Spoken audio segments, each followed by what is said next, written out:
can be a dangerous place. Hold tight to the lamb. There will be thousands of people in the city today for Passover, and you mustn't leave my sight. And I didn't. At least, I tried not to, but he was right. There were people everywhere, pushing and shoving on both sides, and Papa was moving so fast that I had to run just to keep up. And the lamb was so nervous. Maybe because of all the strange sights and sounds. Or maybe because he knew it was coming. Our Passover lamb.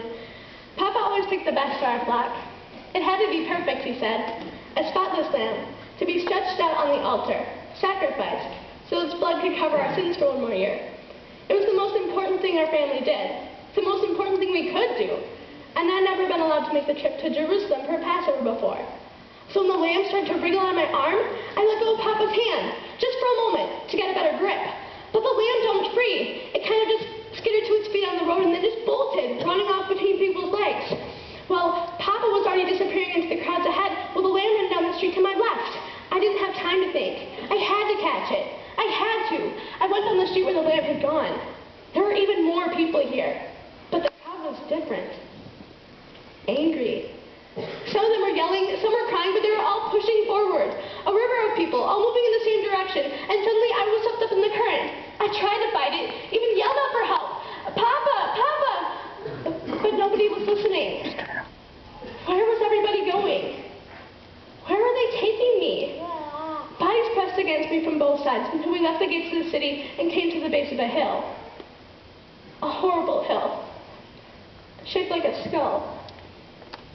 And that's where I found the lamb, lying there in the dirt, been trampled in the road, crushed underfoot by all those people. I picked up its broken body and just held it. I started crying, thinking about how angry Papa would be with me. And then I looked up and finally saw what everyone was yelling about. Up on the hill, right in front of me, a man was being nailed to a cross. His arms were stretched out, and blood was running down his face. The sign above his head said that his name was Jesus. Jesus? Jesus of Nazareth?